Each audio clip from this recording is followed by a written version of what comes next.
Given that Julie started with the elephant in the room, the elephants aren't in the forests anymore where they belong because the forests are gone. We have our own in India. And I wrote an essay, it's a blog on the website of Navdanya, navdanya.org, on growing gardens of diversity, weaving garlands of love. These are sentences in our national anthem. But it is part of our realities that have evolved through diversity in nature, through diversity in our cultures, to erase. I mean, this happened a century ago in Europe with Hitler. And it's as if he is the textbook for our times. I mean, everything he did. He created citizenship laws. All our governments are creating citizenship laws. He created concentration camps. All our governments are creating concentration camps. He created the foundation of biological determinism. And that's what so much of this unfortunate reductionist science has become. He created chemicals to kill people. And they are the basis of our farming now. All of them have their origins in fossil fuel, and for the diverse movement and for our young activists, I would say we have to constantly add to the fossil fuel derived poisons. One of the exciting things that happened is in Santa Cruz was all the young activists who are fighting for glyphosate-free campuses had gathered there for a workshop with us. And globally we have a movement for fossil fuel-free, poison-free food and farming. And they have committed themselves to a California that is poison-free. And we have a former agriculture secretary of California here. It's totally doable. It's something I have learned from doing it. I'm not trained in agriculture. I'm not trained in biology. I was trained in quantum theory and did my PhD in the foundations of quantum theory. But my life in ecology began first in the 70s. When I was going off for my PhD, I wanted to visit my favorite forests because I'd grown up in the Himalaya, born in the Himalaya. And the forest was gone. And that's the first time I realized we can destroy nature. And talking around, we found women had started to rise spontaneously and started a movement with which I volunteered in every vacation. The movement was called Chipko, to hug, and it's like weaving garlands of love. I think our rebellion, revolution, resistance has to be love on scales that are unimaginable. Love for the earth, love for each other, love for diversity, and erasing the otherness that's being created. And this otherness begins by treating humans as outside nature. This was how the fossil fuel empire shaped our minds. Because now we had the power to drill oil from underground, 660 years, million years of nature's fossilizing, living carbon, underground. And now we started to burn it up. We created monopolies. Most people don't know that Standard Oil, which was the oil monopoly in the time of the robber barons, had a partnership with IG Farben, which was the cartel for Hitler's labs. IG Farben and Standard Oil worked together. The fossil fuels and finances came from Standard Oil.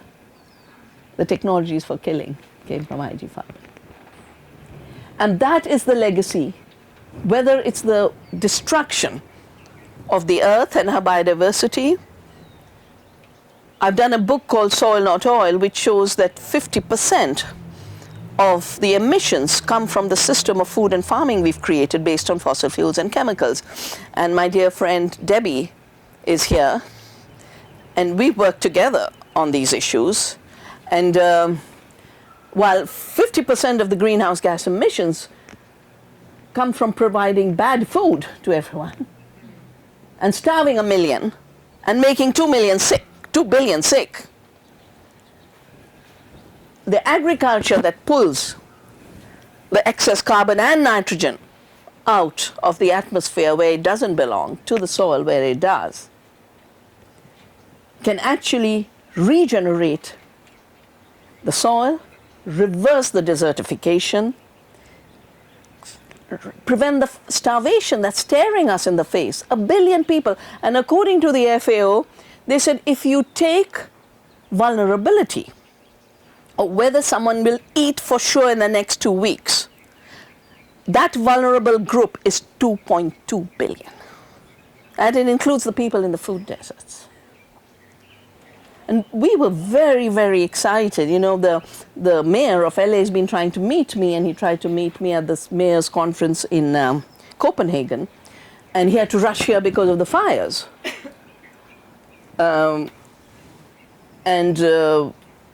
We met him the day before, or the day before that.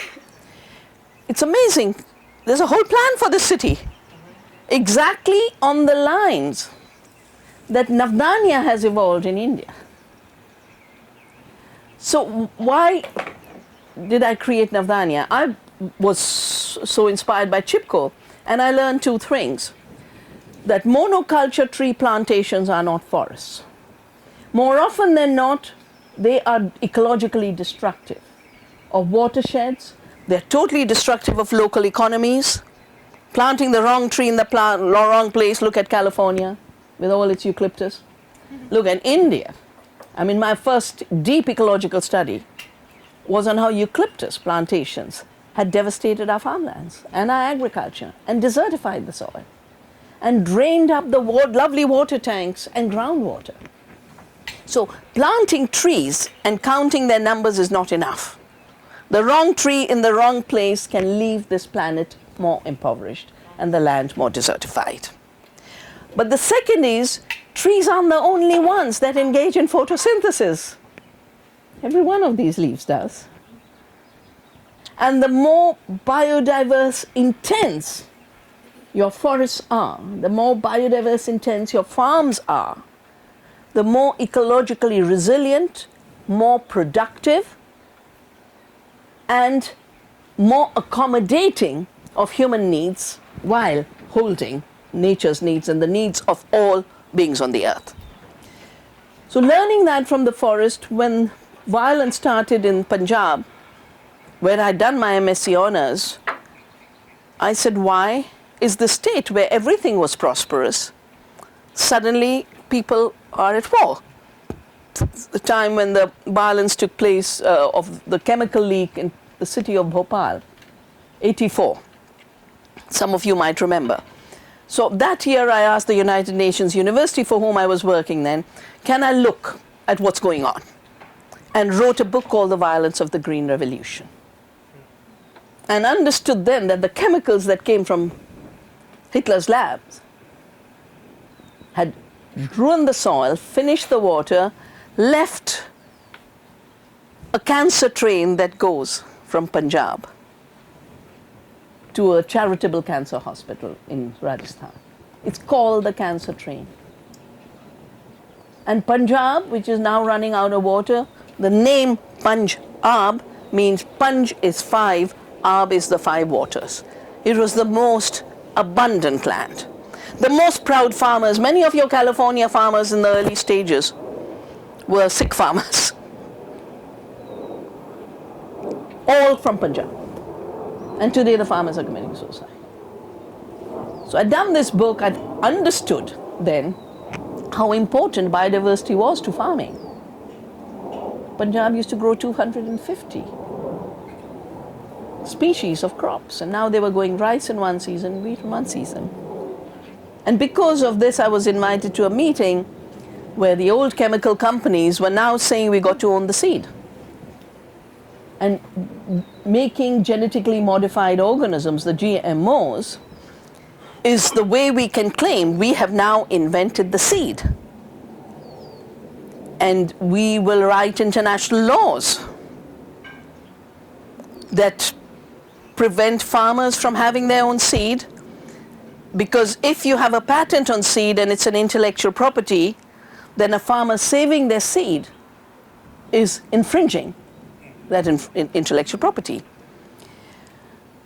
So I joke very often, I said, for Monsanto, GMO meant God move over. And even at that meeting, I said, but you don't invent a seed.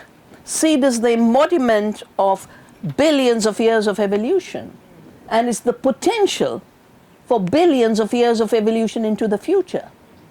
It embodies the knowledge of centuries of our farmers. For example, in India, which is a Vavilov center of rice, we evolved 200,000 rice varieties. In Mexico and the corn areas, look at what one wild plant has given us in terms of corn diversity. But it doesn't just involve the human ingenuity. It embodies the work of the pollinators, because there wouldn't be a seed if the pollinators hadn't contributed. The gifts of the sun.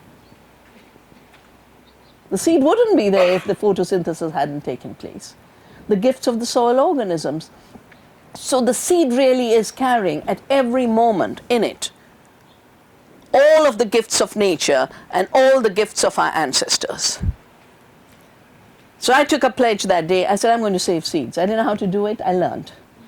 You learned what you care to do, you know. You learn. None of us know how to have babies, and we brought up babies, you know. You learn how to be parents.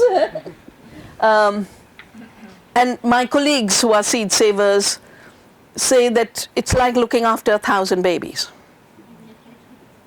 And just like you wouldn't be careless with a human baby, you can't be careless with living seeds. We've created 140 community seed banks across the country. When I started, all I was doing was saving seeds, but also ensuring that our laws did not implement this illusion that the seed is a machine invented by Monsanto. There is a sad Supreme Court judgment in this country, and I know Debbie's written about it, Bauman versus Monsanto, where a farmer buying seed from an elevator is sued by Monsanto. And the ruling is worse than Monsanto's claim. The ruling says seeds are self-replicating machines invented by Monsanto, and even when they reproduce on a farmer's field, they are Monsanto's property. And therefore the seed anywhere, no matter how many generations down the line, is intellectual property theft. So nothing bigger has happened. Bluetooth disconnected. Who's got disconnected? Did we get disconnected? No. Monsanto disconnected. They had enough. Oh. So, the fossil fuel age and the rupture with our relationships with nature and the mechanistic idea that we are masters and conquerors and owner. And we were talking, Sister Joyce and I, how the encyclical of Pope Francis has questioned that idea of mastery over nature and said we are part of the earth. He's even said the cry of the earth and the cry of the poor is the same cry. You can't separate them. But the idea that we invent other life is the rupture of our times. And I wasn't going to accept it, so I worked with our government. We wrote laws, our parliament, we wrote laws. It was a different time. And our law says plants, animals, and seeds are not human inventions. Plant, animals, and seeds are not inventions, therefore not patentable. And we've got this in our national laws. We've defended it in our cultures. The Navdanya members who save seeds, the membership is a simple pledge. We have received... Disconnected. Hold on, I'll fix that. What's going on? I don't know. I'm going to turn it off.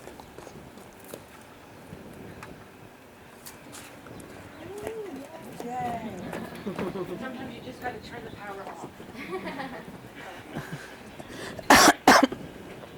The pledge is, we've received these seeds from nature and our ancestors.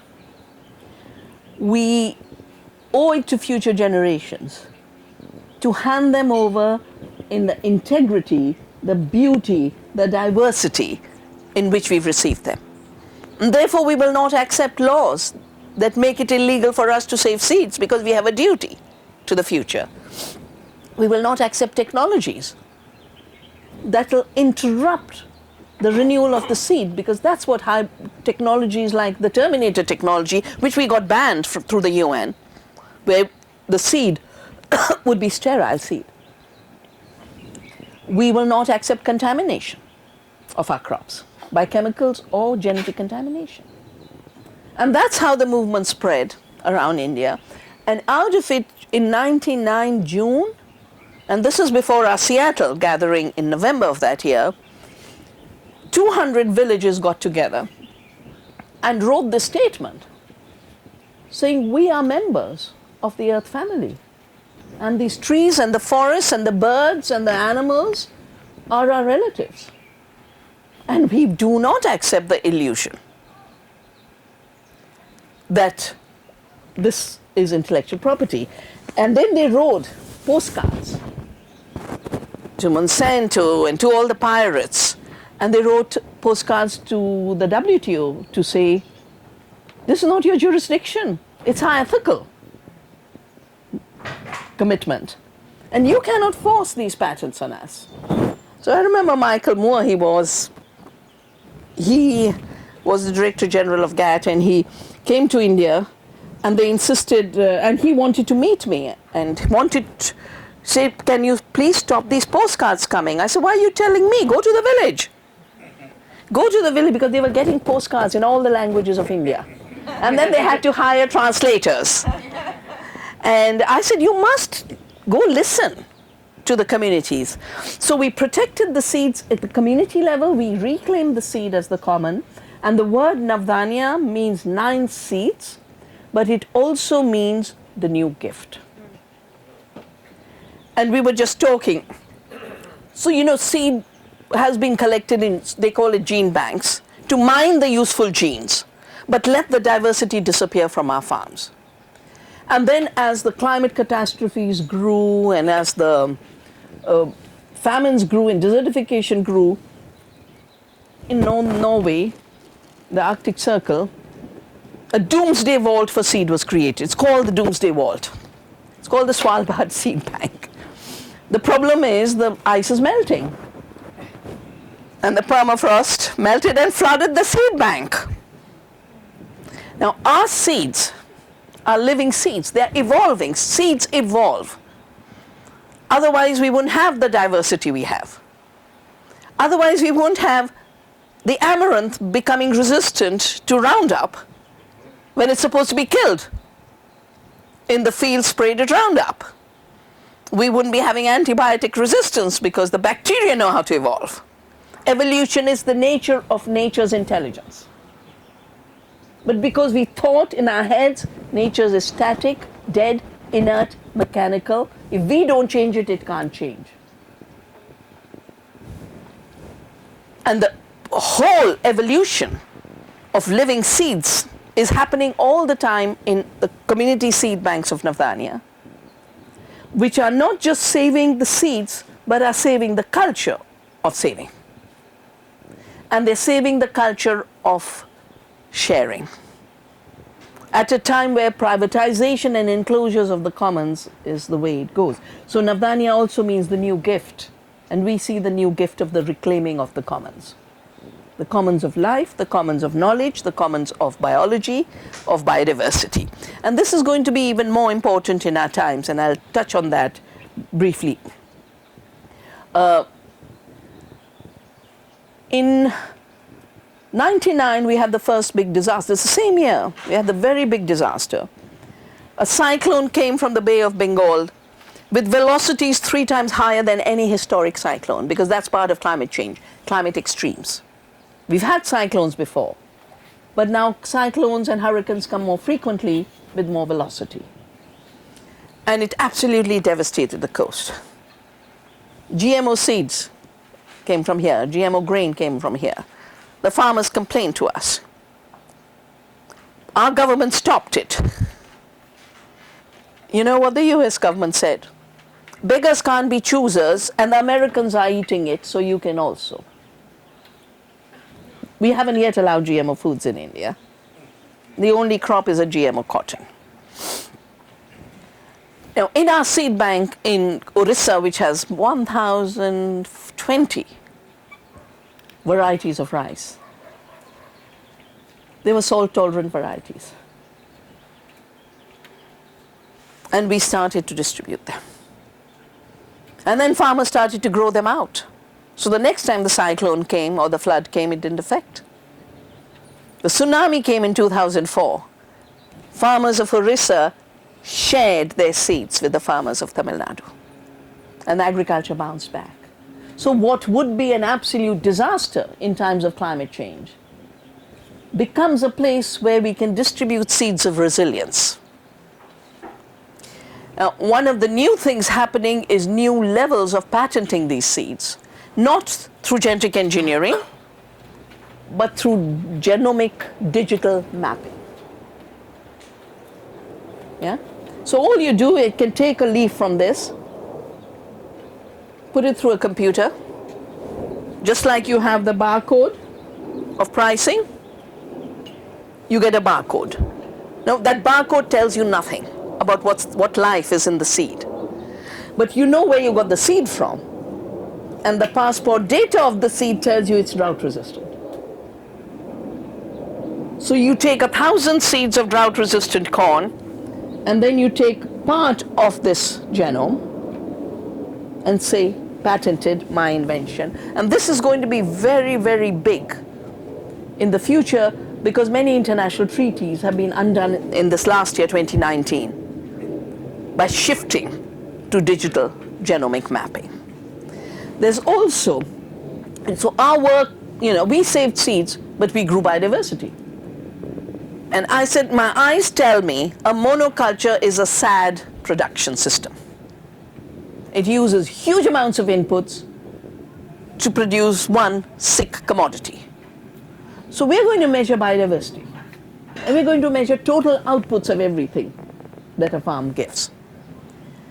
Our records are showing that across the board, ecological biodiverse agriculture produces far more than chemical farming.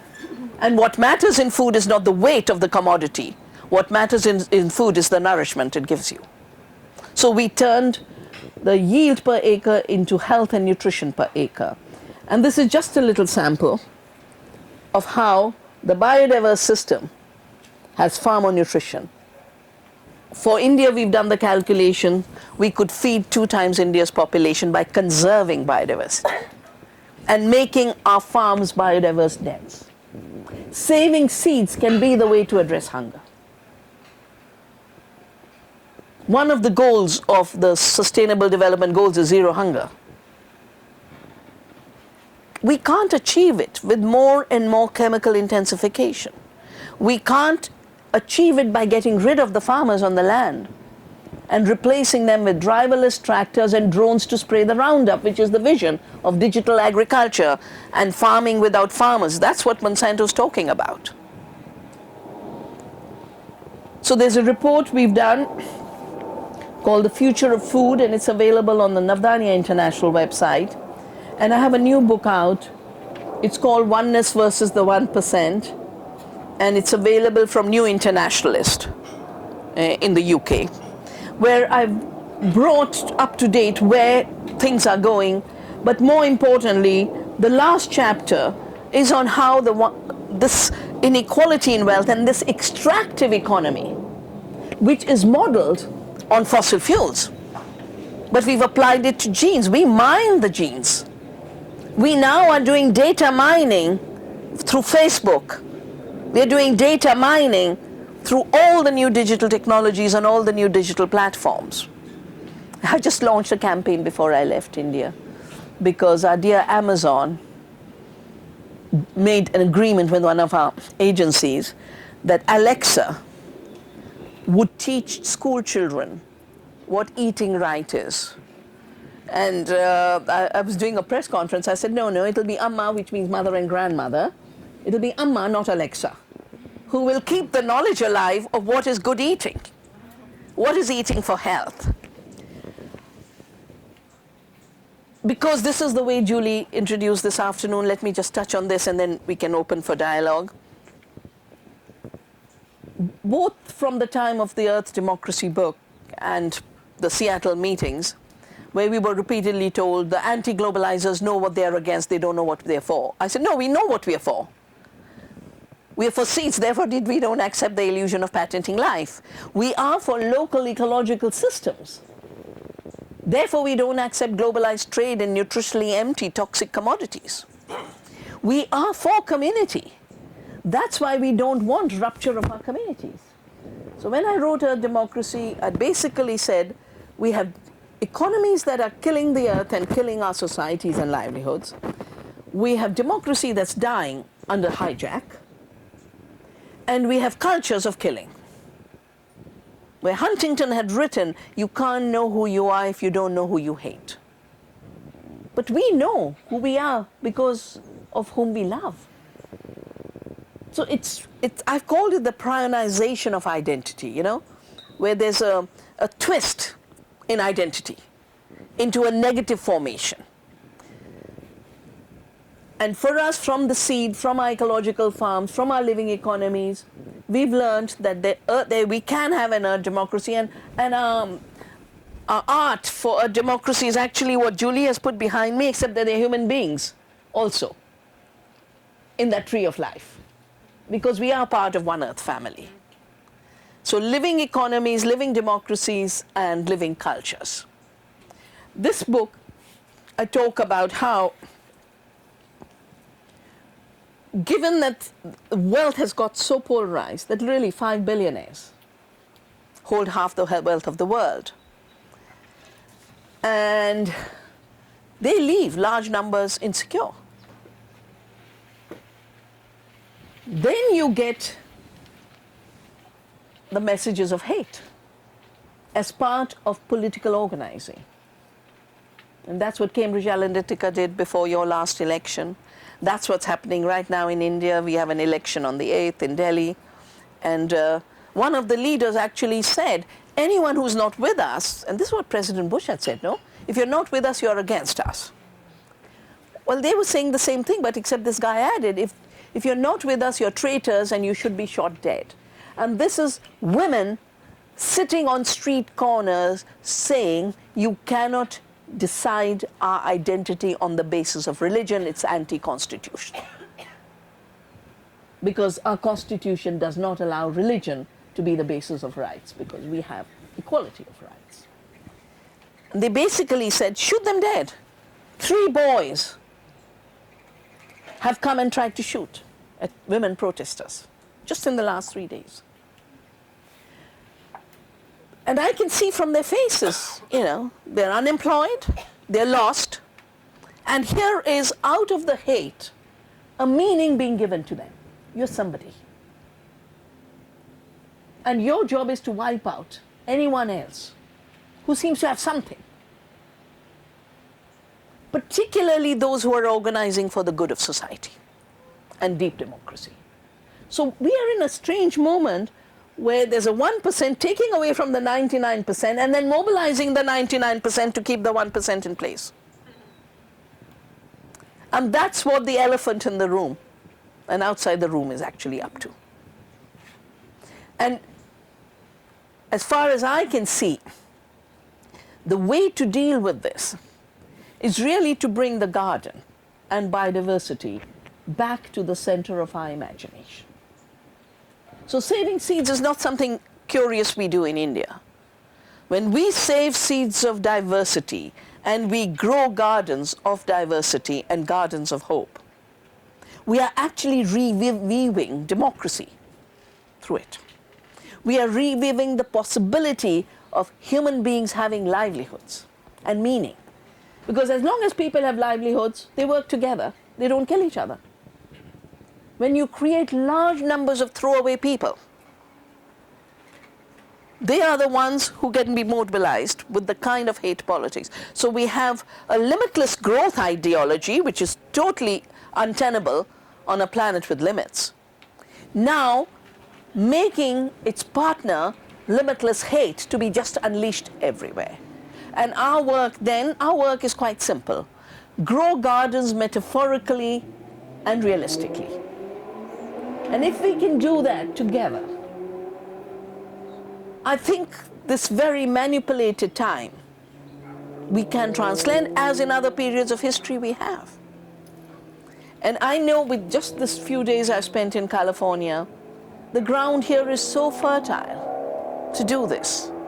And I hope we will find ways to work together, including finding ways to support the work in India, because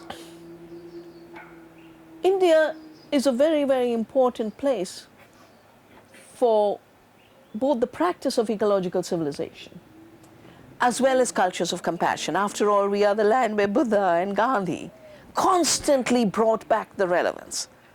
And Gandhi was shot dead day before, exactly on the day where the new shooters came and shot students. Yeah? So keeping the values of compassion and oneness alive, including our oneness with the earth. And the most important part in this is we humans are biological beings. We have to eat. And yet all conservation measures still put the human being out. And they want to either conserve nature out there as wilderness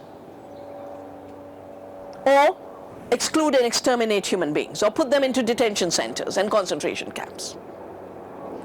And the garden is the place where human beings become one of the garden, and the garden can't work without our work. That element of care comes back in the garden. And at least Navdania's work has shown that we grow more food, we solve the climate crisis, we regenerate the soil. The water in our farm is 70 feet higher than when we came. We have 6 times more pollinators because we grow more diversity. Our food is delicious. I hope some of you will come. Very organically, an Earth University has grown on our farm, where we have a seed bank and do organic farming to learn from the earth and learn from nature. And in particular, in October, we'll be having a gathering of diverse women for diversity. And maybe you all can talk to Mary if some of you would like to come. And of course, we welcome any support that any of you can give to help us meet the new challenges. Today's budget has cut off the funding for farmers, for procurement from farmers. It has cut off large amounts of security. It has instituted huge budgets for last time it was for digital literacy, and now every village will have a cable, underground cable, for digital slavery. But the village will not have its fertile soil. It will not have its farmers. 400,000 Indian farmers have committed suicide in the last few decades. Hunger, we are 103rd on the hunger list now. So our work basically addresses every one of the urgent crises we face: the climate problem, the hunger problem, the farmer suicides, and rural poverty problem. But we can't solve these problems alone.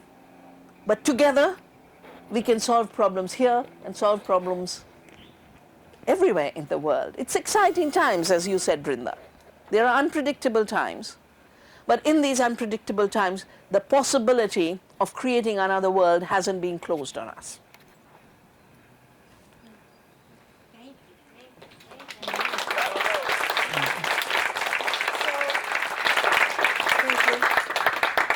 So I'm going to let you guys decide what you want to do now.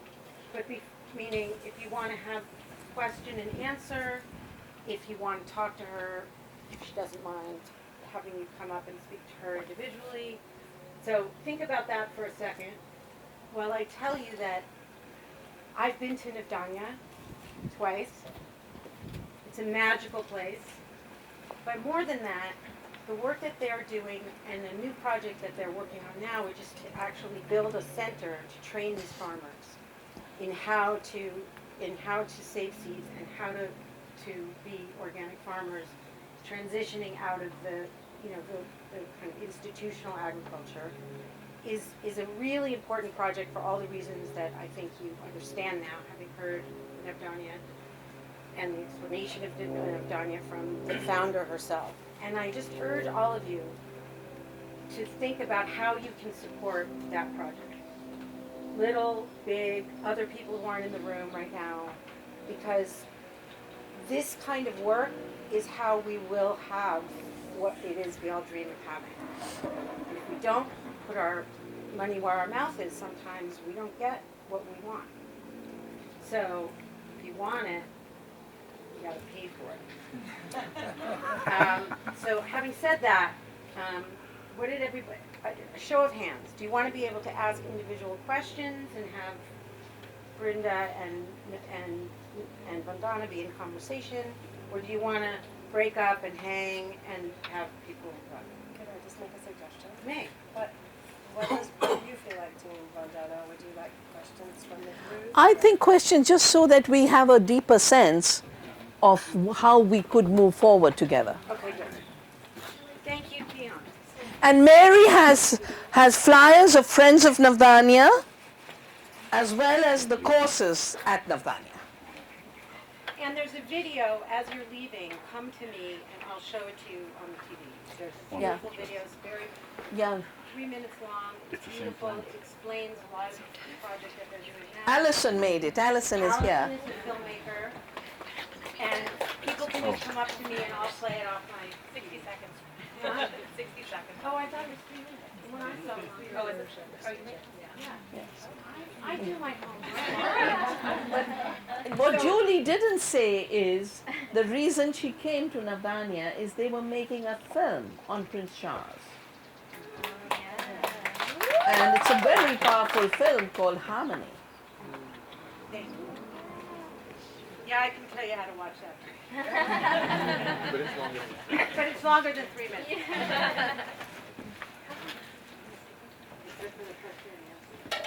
Dr. Shiva, you mentioned just the tragedy of how many farmers in India are actually committing suicide on a daily basis, which was staggering. And the reasons for that, would you just mind just for to describe, is it escalating, is it balancing, coming on down? And the why behind it. The why? Yeah. So, societies have suicides, but they are not a big epidemic. The first time I heard of suicide was 97, and it was in the cotton belt. And Monsanto came in 98, but the hybrids had spread already. Hybrid seeds can't be saved, right? So, and hybrid seeds need irrigation. And cotton as a crop in India grew in rain-fed areas. And it grew as a mixed crop. Yeah, so you have your millets, you have your cotton, you have your pigeon pea, you have your chilies.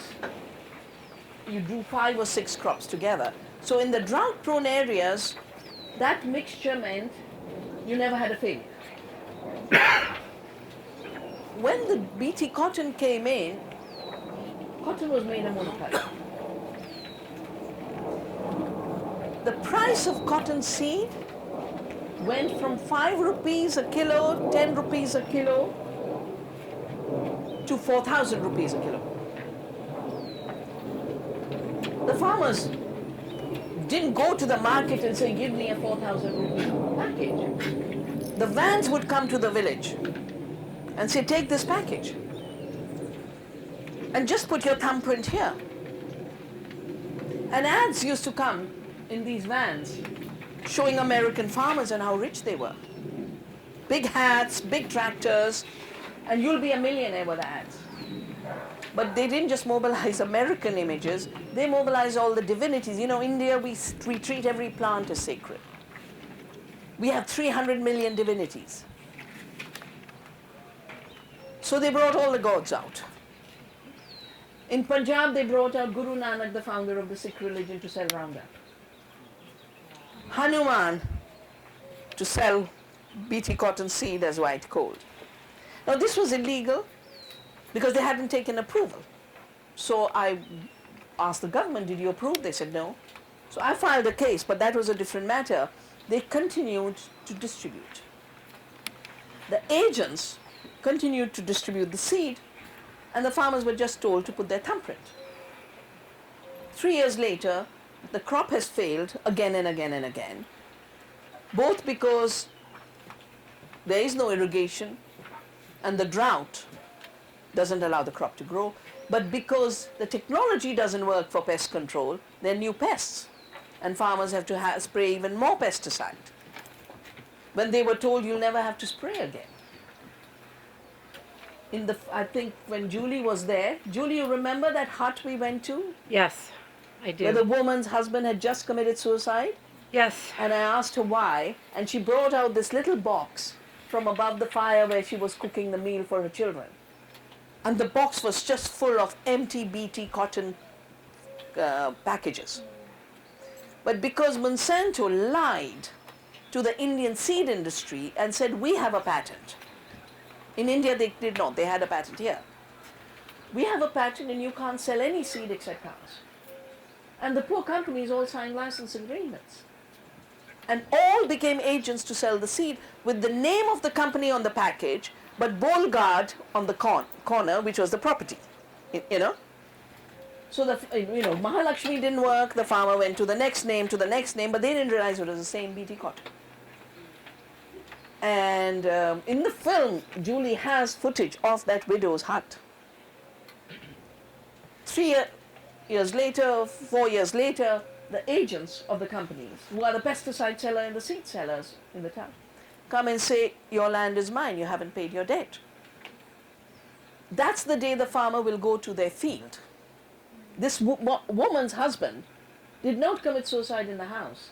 The husband committed suicide in the field, and the body was found lying in the field by others. And my reading of this is, they took the seed thinking it was going to be a miracle. They thought they would do better for their families. Here they are losing the land of their ancestors, 10 generations, 20 generations, we don't know. Their family is going to be left with debt. And the farmer borrows one last time for a pesticide bottle to drink it in the field. 99% of the cases that I have come across have ended like this. So why are farmers committing suicide? The costs of production are shooting up. The rates of failure, because the seeds are totally unreliable. I know Monsanto's hybrid corn totally failed in the state of Bihar. The state had to pay farmers 40 billion. Monsanto did not. So the seeds are not reliable because they haven't evolved on that land. They haven't been tested for that land. But worse, which is the second side of it, which also affects the US farmers, in a globalized commodity market, for farmers the price just keeps coming down. Cost of production keeps going up, the price farmers earn keeps going down. So that means agriculture's economy has flipped. You spent a certain amount and then you sold what you grew, and that income was what kept you going. Now your cost of production is there, what you earn is here. And debt is a predictable part of industrialized agriculture.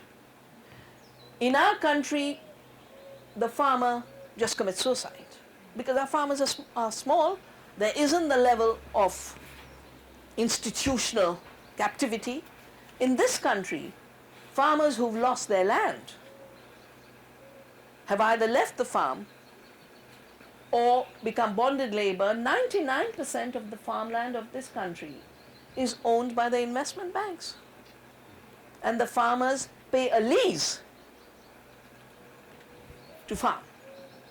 And my book, Who Really Feeds the World, has a section where I've shown 30% of the cost of production in this land is lease by the farmers to pay for the land that was theirs. So I think the whole issue of the economics of agriculture, our research has shown, I think I have the last chapter here, our research has shown that the externalities of industrial agriculture are so huge. If you take the environmental destruction, monarch butterfly, bees gone, soil gone, biodiversity gone, destruction of small farms. In India it turns out is suicides. But the suicide rates of farmers are very high here also. And it's going up. And it's going up. Then the health crisis. I mean, it's unbelievable how many chronic diseases, including this new coronavirus, is linked to industrialization of agriculture. That's what the epidemiologists are saying from China. So the figures that we have in neurodegenerative diseases are costing 2.4 trillion, cancer 2.5 trillion, and the farmers using these chemicals are getting these diseases too. We have kidney failure on an epidemic scale in rural India. We have cancer on an epidemic scale in rural India. I mentioned the cancer train. But debt and the debt trap and the hopelessness that nothing is changing to give me hope for tomorrow. I have watched farmers be driven out by a drought, but 3 years later they'll come back and farm. Because as far as the earth is concerned, they always have hope. As far as this industrialized agriculture economy is concerned, they don't see a ray of hope, and that's why our work has to be to create that ray of hope. Yeah. Vandana, I'm just wondering where you see pressure points, obviously with Navdanya and the seed saving and the seed sharing and cultivating, that's one. We need to totally shake up this system. Yeah. And it's so clear to me since the last time I saw you, which was a few years ago, this connection between our dependence on fossil fuels, the petrochemical industry, obviously my interest in plastics and plastic pollution, but our food sources, how we deliver food to people, our delivery systems for our food, for our beverages, everything. I'm constantly looking for, where are the points where we can shake things up, because we need to shift the system. And I'm curious where you see the most effective points. I think one place, when I started to look for a different kind of agriculture, I called it non-violent farming. And I knew chemicals must get out of the system because that's what was causing a problem. 35 years ago, 36 years ago. And today, students are rising. Mayors are rising. Senegal has just announced it's going to go ecological. Switzerland is going to have a referendum to ban pesticides. This is just exploding. So I think poison-free food and farming, both because poisons are killing the lamb, the bees, the butterflies, but they're giving cancer. And we've got to start relating the problem of the health of people and the health of the planet, because it is one health. They're not separate. We are not separate from the earth, and therefore they are not two separate kinds of problems. They're connected. I think the second has to be to shift the paradigm of farming, which is what agroecology, organic farming, ecological agriculture is in terms of practices, because all of industrial agriculture is based on creating markets for chemicals. So getting the chemicals out forces us to think differently about seed, about biodiversity, shifting the economic model. Because I watch the farmers growing commodity crops. They're called cash crops. Farmers imagine a cash crop will get you cash. It makes you lose cash. Because when you grow a cash crop, everyone's growing the same commodity. When you grow a garden with 9 things, you eat 5 of them. You share 3 in your local market, and you have 2 high-value things that you can sell on your terms when the time is right. That's why I always give the example of Indian. We traded before the British East India Company. We traded before Columbus. That's why the poor people came to us. We grew spices. And a bag of pepper used to trade for a bag of gold. That meant very little pepper had to go out. And under very little land we had to grow pepper. So the pepper gardens of the Western Ghats are 1/10 of the farm. The rest grows the wheat and the rice and the other crops that the farmer needs. So what you trade in is high value things which you can't grow everywhere. What are we doing today? We are making everyone grows GMO soya, including when there's a trade war with China, Brazil becomes the supplier and the Amazon starts to burn. Why are we burning the Amazon to grow GMO soya? Yeah? So for this economic shift, I think there are 2, you call it pressure points, yeah? Whatever it means. Pressure points. Yeah.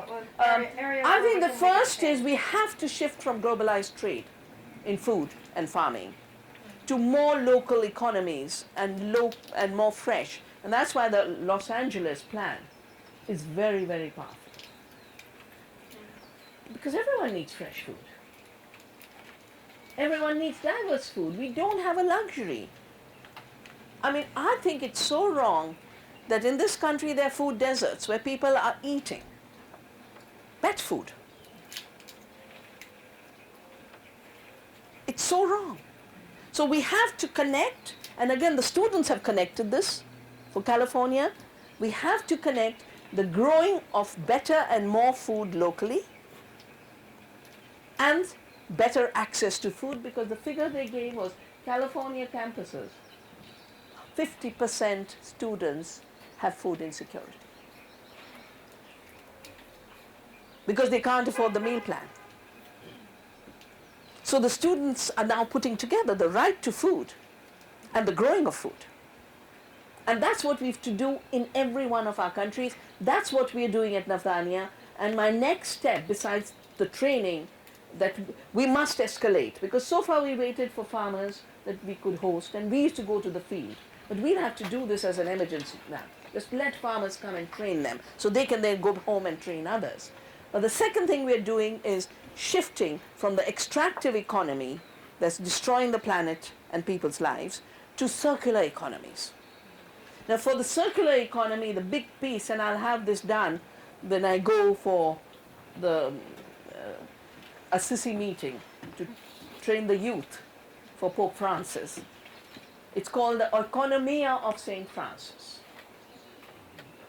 Because economia means the art of living. It doesn't mean the art of money making. It just means art of living. And for St. Francis, you know, the birds and the trees were all family. So how do you do an economy that doesn't kill them? That's the shift we have to make. And Brinda, this is something I would love to evolve with your college. Because fossil fuels didn't just destroy the planet's climate. They've destroyed the ecosystems where the oils are mined and the gas is mined and the gas is fracked. You just have to go visit these communities. But I say they fossilized our minds, that's why we have a mechanical way of thought. They fossilized our hearts, which is why we have desertification at a very deep level. And most importantly, they made it look not only like humans were separate from nature, but that humans were the redundant piece. So if you look at any efficiency and productivity in economics, it's about how few people are involved. A production system is not efficient according to how few resources are involved, how little fossil fuel is involved, but how few people are involved. Even in agriculture, how few farmers are on the land. And so all countries are saying we must be like America. Empty out the countryside. And I always tell my Prime Minister when I meet, not this one, the last one. And I say, so where are you going to put the rest, Dr. Singh? In the Arabian Sea? You want to be like America with 2% on the land when we have 60% on the land? Dump them? I think we have to have more hands back to healing the earth. Because only our hands and our hearts can. And therefore we have to start seeing farming and gardening as earth care. And that's where the big economic shift will take place. Self-care happens as a byproduct. You don't have to be obsessed by it. Because sadly, at least in the Western countries, I see it slipping into a cocoon.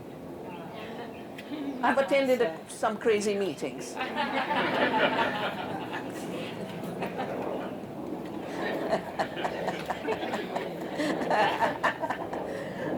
Yeah. It's two questions, but they're both essentially related to Punjab. And one is talking about the types of pressure points that can occur. I've been following a lot of the recent legislation in India coming out of Delhi to control the air pollution. And it seems as if the way in which rice regulations are now occurring in Punjab is driving a lot of the increase in air pollution in Delhi. Is that something you're seeing, the way the farmers are burning the rice fields now because of the way they're monoculturing rice, and they're running out of water, and they're having troubles with getting the rice to harvest and then getting 2 rice seasons. They're having to burn the stubble in a way that's producing the PM 2.5 in Delhi at levels no one's seen before. And then secondly, why is it that Modi wants to do Green Revolution 2.0 in Andhra Pradesh, having already seen what happened to the water tables in Punjab and the sort of the desolation of the groundwater and the soil in Punjab? Why do you now want to do that to Andhra Pradesh, which is currently full of water? Yeah. So, like I said, Punjab used to grow 250 crops before the Green Revolution, which is 1966. Rice was not one of the crops. It's not a rice growing area. But rice is what was brought, and that's what was introduced. Rice in one season and wheat in the other. In Punjab, in other places, rice grows in areas where the rain gives the water. You don't have to mine groundwater for it, but in Punjab you did. First you have the irrigation canals and then you mine the groundwater. But what happens with chemicalization is it doesn't come by itself. There's the other companion of the fossil fuel agriculture, which is mechanization. And at this point, where more and more talk, I mean, one of our most famous singers' book has been banned, or he wasn't allowed to release it, because he has shown how the instruments like the mridangams, you know, that the skin is cow skin, you know, the drum, it's leather. And the poor man's in a problem right now, that his book's not being released because he's mentioned a cow. And the sacred cow can't be mentioned. All kinds of crazy things have happened, but the main thing is now tractorization and heavy machinery is being given priority. That's where the budget is increasing. And animals are disappearing from the farms. In Punjab, these giant combined harvesters come, they're as big as this house. And they just harvest the top. Because out here, you know, they just harvest the top. Now, a small farmer is not going to pay the combined harvester and also pay another person to come and reap from the base. So they were told just burn. They were told in the early days just burn. So they started to burn. And now with the pollution debate getting so intense, they're being fined, they're being arrested. But A, rice wasn't their crop. This combined harvester problem. I have watched, you know, our fields sometimes are as big as this garden. And this combined harvester comes and says, no, cut all your trees. They're coming in my way. So we are destroying agroforestry. We're destroying field buns. And it's a big part of our work in Navdanya in terms of working with farmers to be aware not just of the biodiversity of seed, but all the biodiversity on the land, which performs amazing ecological functions, especially in times of climate change and for water conservation. That's going to be a major part of our research in the next, you know, where we'll actually see what does this field bud do in terms of how does it break the velocity of rain, how much does it recharge, how does it harvest the water for you to be able to grow a crop in your field. Mr. Modi gets all his ideas from this country, and he loves to hug your guys. He even came and campaigned. Yeah, he said, "Is baar Modi, Trump sarkar," you know, which means vote for him again, which is illegal in international law. You can't do it. Yeah, but he came, you know, in this Houston Stadium, he held hands and said, vote for him again. So they just send a message. I mean, I've seen insurance bills and all being written in Washington by industry here, send there, they get implemented in India. He doesn't think, he doesn't talk. They're all alike, you know? And they get instructions from whoever will pay them for the next election. Conservation doesn't pay for an election. The butterflies and the bees and the earthworms are important members of the earth family and very important members of our democracy, but not of a heavily financed fake democracy. So I think for every crazy decision anywhere in the world, okay, let me take a step back and say, first let's see how common their behavior is. And then we should ask ourselves, well, if they're all the same, if they're clones of each other, and if, then who really is the master? Who's giving them instruction? And how do we get instruction from the earth and our humanity to create new solidarities which create unimaginable possibilities? That's what we need to do. And that's why if you become poison-free and agroecological California, that will have more impact on supporting the work of agroecology movements in India. Yeah? Because I don't think this linear link, in reliable times of electoral democracy, you talk to leaders. But when they are blind and deaf, then you talk to each other to make sure you make them irrelevant.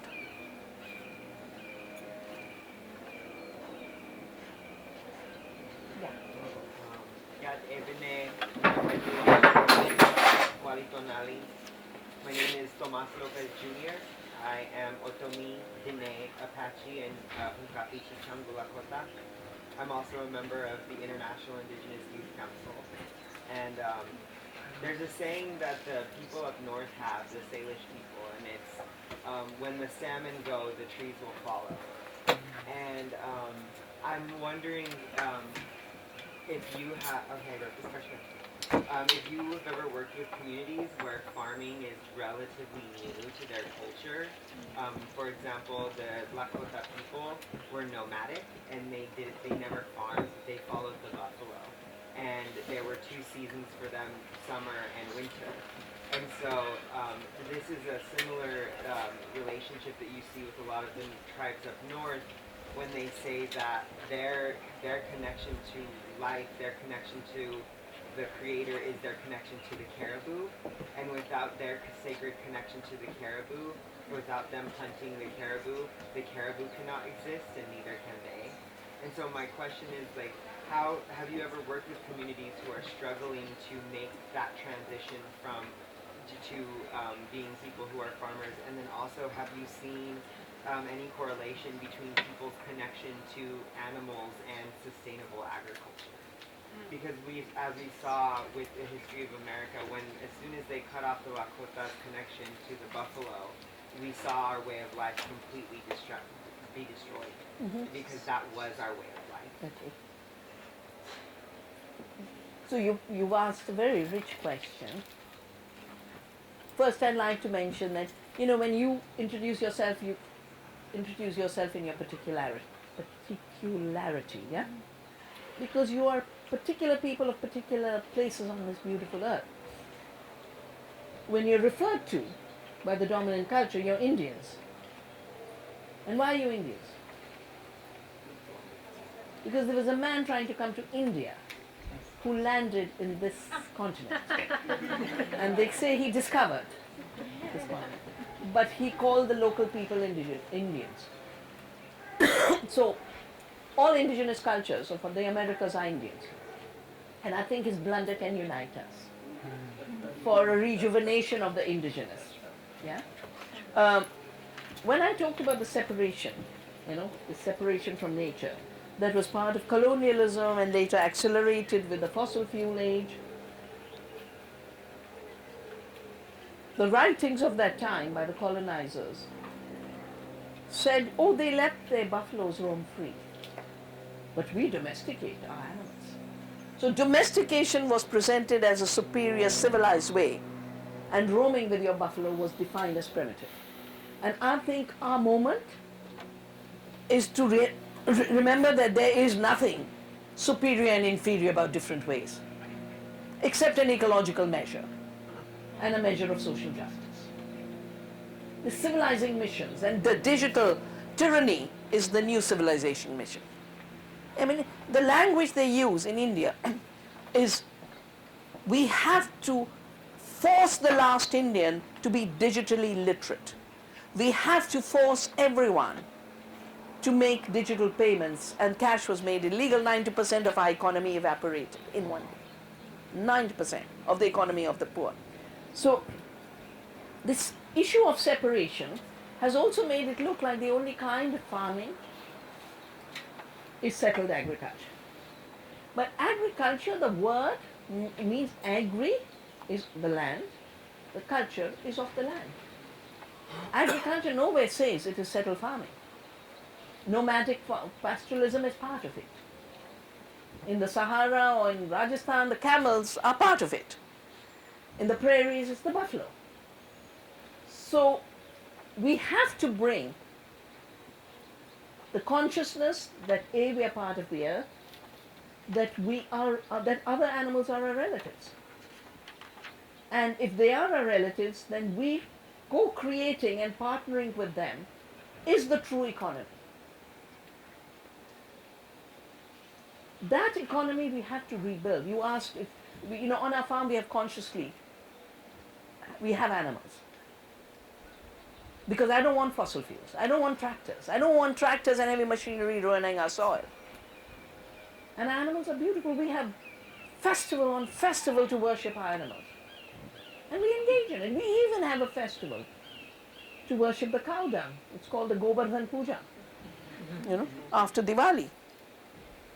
And this is what, women in the communities are bringing back with pride, saying, this in fact is the future of our democracy. It's not a primitive culture that we must share.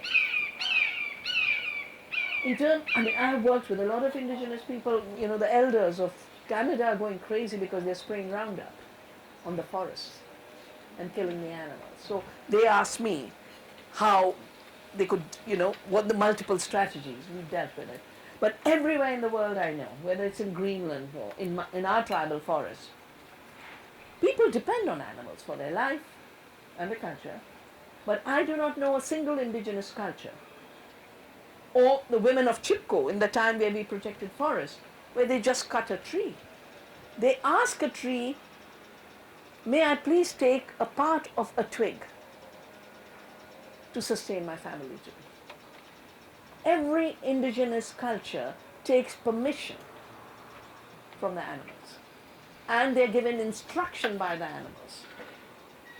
And I think it is very important that all of humanity understands that there are compassionate relationships between humans and plants, humans and microbes, humans and other animals, because we too are animals. Yeah. So last time I met you, I was really captivated by your conversation around soil degradation and the impact of losing. Thank you.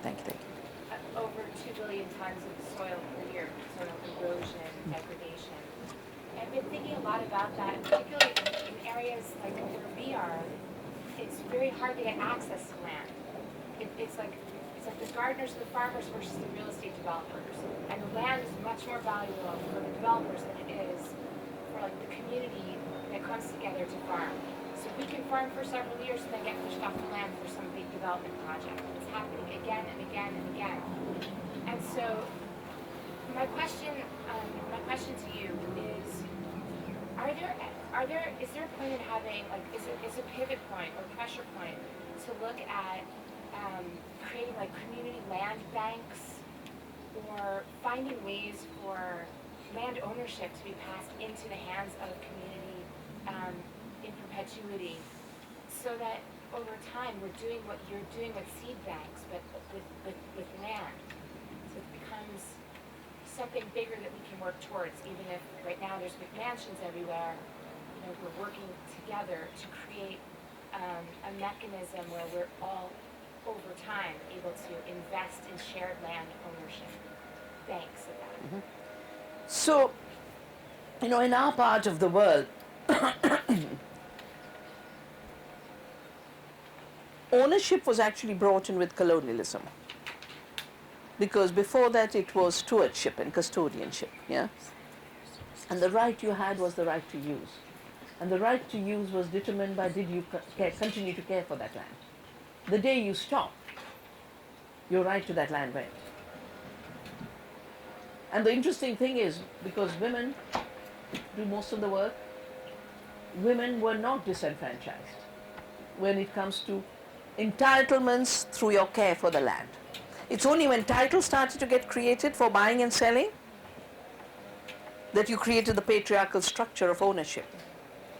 And that has now reached its, you have a real estate president, what to do, an artificial intelligence president, real estate president. And I think what's happening with land really is basically pure speculation. Because we have I've stood with farmers fighting against land grab for these ever exploding cities like Delhi exploding into Noida. And 5 farmers were shot dead for fighting against the land grab.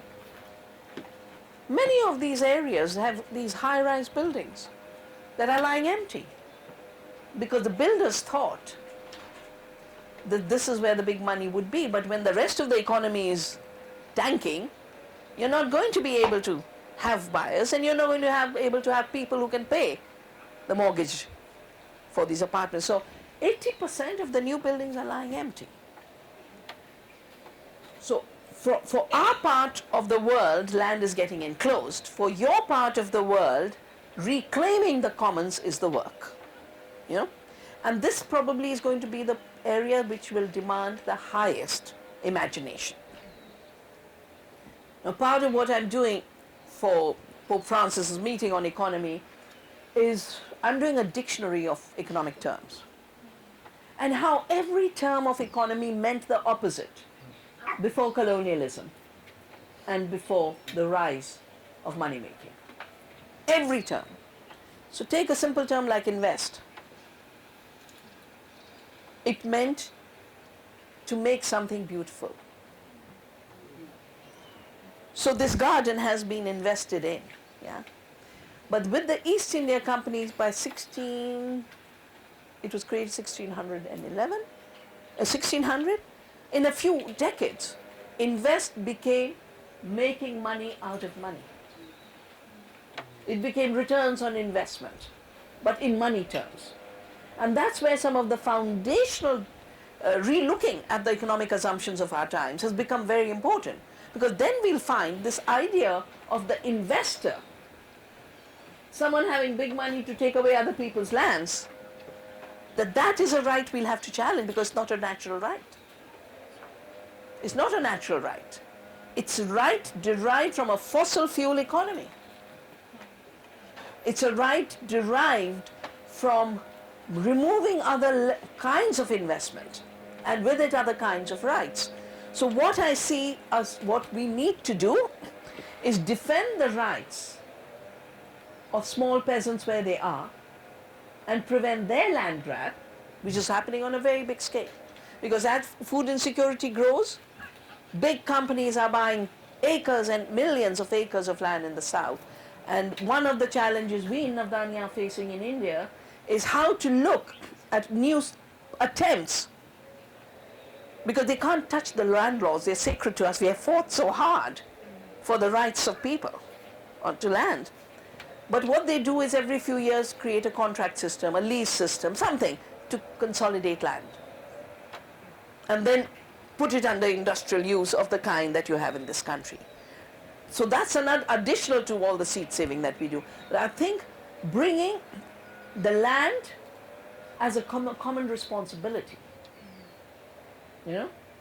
and reversing the damages of the enclosure of this, because if we define our future work as work in earth care, climate work is earth care, 6 mass extinction, stopping it is earth care, protecting biodiversity is earth care, feeding people is earth care, conserving our cultures is earth care. If that is what has to be done, then the earth, as Pope Francis says, is our common home. And we've got to reclaim that thinking, including finding ways from the local upwards, because that's where it'll happen. So right here in the city, they are taking the public lands of the city and making them available to government. I know you're looking doubtful, but it's on paper and you can push it. Because at least it's not on paper to say grab the land. And water, yeah. I don't know if you'd be interested, but on April 17th, I run something that's sort of like the Oscars for Science Media, and we have the Shrine Auditorium, and working towards getting a presidential candidate debate there based on science and tech policy. So in the broadcast debates, you never hear any of these conversations. In 2016, they had like less than 2 minutes dedicated to climate change. So someone from Stanford is moderating it, who works on ethics and systems, and I don't know if you have any interest in participating in it, but we'd love to. Now I'm waiting to get home.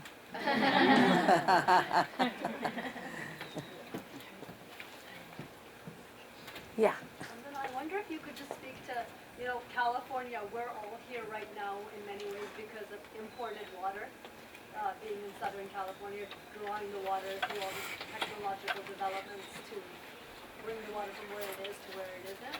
And I know in India they're talking about massive hydraulic restructuring, moving of entire rivers, the Kaveri, and how is that related to the work of, if not just Navdanya, like what is going to happen to the livelihoods of agriculture, small farmers, and given climate change and drought, and investments, my understanding is being poured into this massive hydraulic system. Maybe reflect Yeah. on that. So I think it must have been 20 years ago probably. They suddenly floated the idea of what they call the river linking project, linking all the rivers. And actually Navdanya did the first study and mobilization on the system, and we have publications on it. We built a movement on the Kane Betwal. Kane is a small river, starts from a tiger national park where the forest is protected. And then they were going to take the water from this little river to a big giant river, which goes through big towns, big industrial areas. And I'd grown up during my father's postings along the Kane. I said, it's such a small river. What are they trying to do? So we did. We didn't just do a study. We did a whole Kane. One of my favorite ways of mobilizing is doing what I call yatras, pilgrimages. When I realized the farmers were committing suicide, we did pilgrimages to figure out why they're committing suicide. We did a pilgrimage from the Kane to the Betwa. And it was crazy because for wildlife impact, making a dam in the heart of the tiger sanctuary, and they say impact on wildlife. There will be no impact because wildlife has legs and it can walk away. Yeah? And that's how the human-animal conflicts are growing so much. Tigers are entering villages, they're being shot dead. I just want to give you the good news that they haven't been able to move on this project because these projects are so crazy. Then there was another Sharda, Yamuna. Now you wonder, Sharda is there downstream of Ganga. Why do they want to bring the thing here, Sharda, Yamuna? Basically, they want to lift water all the way backwards so that Delhi has more water. And my reading of the studies we've done is they're thinking industry should have water and big cities should have water and let the countryside be desertified. And we talked about land grab, but water grab is a very big part. And sadly, even one of the big tree planting projects was in effect a river grab, which we questioned and said, no, you can't take a river, and agriculture is a long river, which is why we call it riparian civilization. And instead of protecting the forests in the catchment, as Chipko did, plant commercial trees as a commercial venture on farms.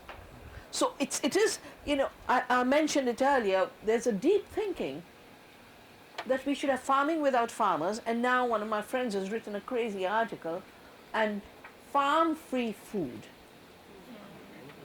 So fake strawberries consolidated in a lab, fake everything consolidated in labs, microbes, genetically engineered microbe making you the carbohydrates and the proteins that then you assemble into fake food. So I've done a piece on this, it's called Rewilding Our Farms and Rewilding Our Food. And rewilding our food is vital because our gut is a forest. And the desertification of our farms and soil has led to desertification of our gut, and most of the chronic diseases of this country are related to what's happened to the gut. And that's the new science just exploding. So we have to rewild our food to rewild our gut. You know what they're doing to solve this problem? Fecal transplants from primitive tribes. They're taking shit from the primitives and putting it into the civilized gut, which is so desertified. But we just have to rewire. But we have to put farming like the forest, farming with nature at the center of all solutions. Because otherwise we won't be able to reclaim either equality or ecology. What we'll have is large numbers of throwaway people, and we're going to have more and more crime. Mexico's crime is totally related to NAFTA and the destruction of their own economies. Then the criminal economy becomes the dominant economy. I mean, think of how many people can be made homeless in a city before you can't live in that city. And think of how many people are made redundant in farming to then become feedstock for the hate politics. So my thinking is quite simply, let all the loving hands take care of the earth, and we'll end all of the crazy problems of our times. I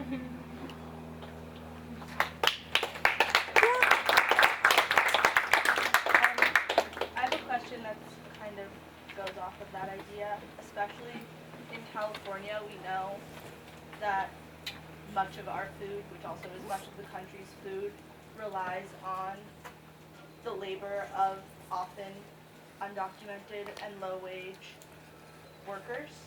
And so I'm wondering if you could talk a little bit about the role of labor in the transformations you're talking about, and also in relation to that, how you see the transformation from a mass industrial system of agriculture to more of what you're talking about. So the assumption has been made, because of that fossil fuel thinking, that the fewer people on the land and the more the fossil fuels in the in the farming, the more efficient the farming is. Because inputs, external inputs aren't counted. Chemicals, capital, fossil fuels aren't counted in productivity of agriculture. Only the number of people working on the land is counted. So the fewer the people, the more efficient the farming. Yeah? That's the way they've defined productivity, which is a very false way. Because when you have enough hands to work, why do you treat that as the input that is in shortage? And why do you assume fossil fuels will always be there? Why do you assume public money will be there? 700 billion is the subsidies that keeps this system afloat. Now, a large number of people who are coming here are the ones who, in the Latin American area, in Mexico and other countries, their land has been devastated by this model of economy and farming. They are refugees. Yeah? The same for Australia, same for Europe. There's an invasion taking place on the lands of Africa. People are being driven out. Then they come. Meantime, because you've dispossessed the small farms here because of the economics,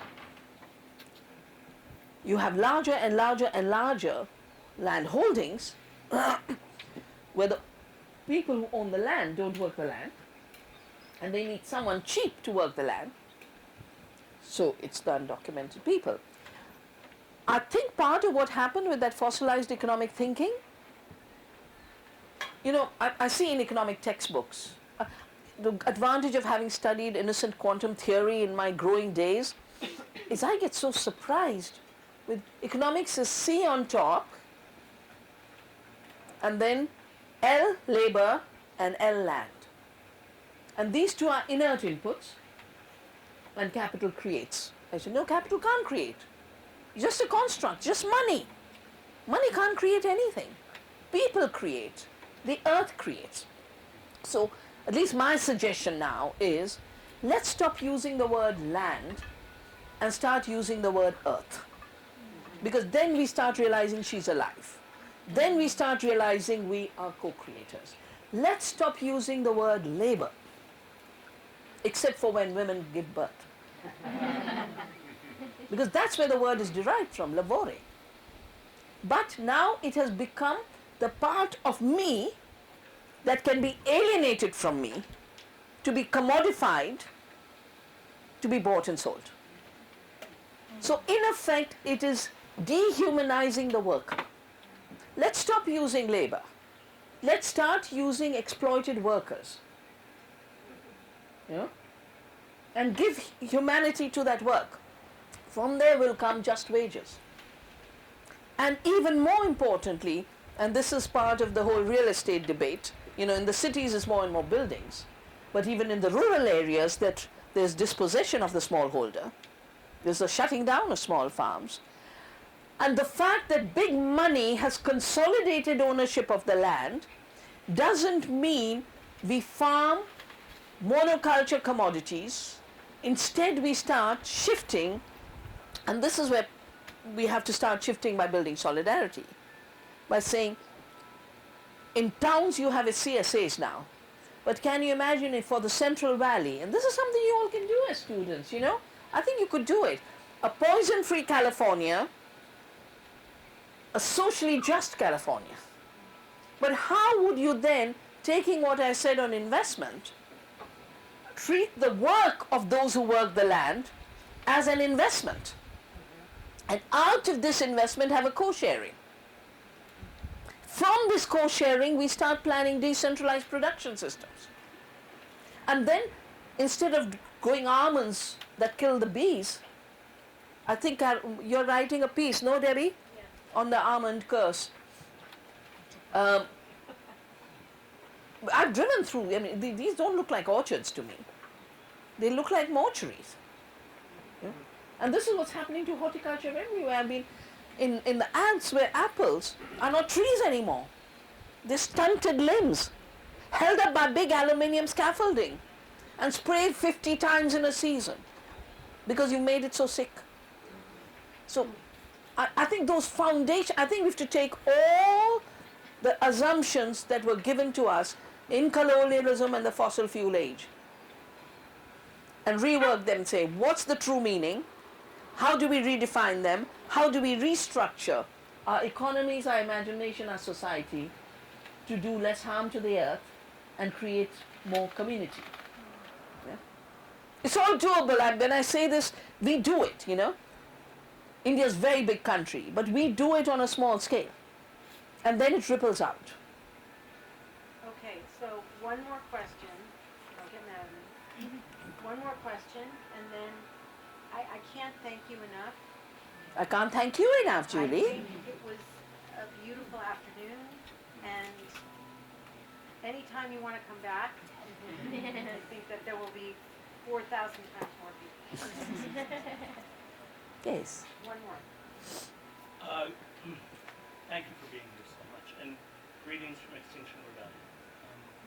Question for you. J.P. Morgan was just recently sued, I think, had assets seized in India. Who are the American banks that are deeply engaged in investments in Indian agriculture to the detriment of local farmers? Well, you know, so far we haven't had big banks. They're trying very hard to privatize our banking system. Indira Gandhi had nationalized it. And there's a huge attempt to consolidate them, then sell them out. Our big life insurance corporations, in the budget yesterday, there's an attempt to sell it off. I know the case of Andhra thing, where BlackRock, which is an investment fund, which is the biggest investment fund, $7 trillion, is through its bank in which it has big shares called BNP Paribas, which is a French bank, investing huge amounts of money for a crazy project which is attacking organic, borrowing, forcing farmers to organize only in commodity producing entities rather than cooperatives to provide people with real food and basic needs. And this at a time where our food security is really hitting rock bottom. No talk of food, no talk of what people need, but more and more talk of making these giant supply chains for the Walmarts. Walmart is present, yeah. So what I see happening, and we have a report called, it's called The Future of Our Daily Bread. You can go to Navdanya, you can find it on the web. But I just want to show, I want to show you two images because I think it's, so you think, oh, bees are going, doesn't matter. We'll make robot bees. Yeah? And so when I talk about what's going on now, is these extractive systems, yeah, have basically created, you know, the four giants, I call them the poison cartel, the three junk food makers who take good food and turn it into junk, the four giant grain traders who determine the trade rules. But now even above them, because of the digitalization push, is Mr. Gates, who's a big player. He just announced day before Ag 1, as if he's going to tell the whole world how to do agriculture, and it will only be digital, yeah, including owning the seeds. But the other big player is BlackRock. Even the Amazon burning, financed in a big way by them. So at one level, the older banks are small players compared to the vanguards, and my book on oneness versus 1% actually has the new ownership, because I was very puzzled when Bayer was bought by Monsanto. And I said, I want to see how these shares work. And it turns out the vanguards and the BlackRock own Bayer, they own Monsanto, they own BASF, they own Coca-Cola, they own McDonald's, they own everything. And they push in the direction where there are fewer and fewer people at work, more and more extraction possible, and they're calling it zero budget economics. Where if it was earlier, it was limited liability corporations, they're moving towards this language of zero budget. You'll see it coming up here and there. We saw it come up in our discourse in India. So on the Extinction Rebellion, I think it is time for us to start naming that, you know, small farmers are threatened with extinction. Indigenous cultures are threatened with extinction. And that the extinction is a common extinction. And the way we could in luxury times, you know, we had just people looking at that one bird. You know, the species conservation movements were this whale and that bird and that owl. And because we had the luxury, the systems weren't being dismantled. I think now we have to define extinction as the nature of the economy and extinction as the nature of a fake democracy. And the detention centers as the place where they would like to put the extermination project in. And so connecting the different issues and not leaving them in silos and not having ecology here and social justice there and women's issues here and indigenous cultures there, our problems are one. And the solutions really are interconnected, diverse, but common. Wonderful being here with you.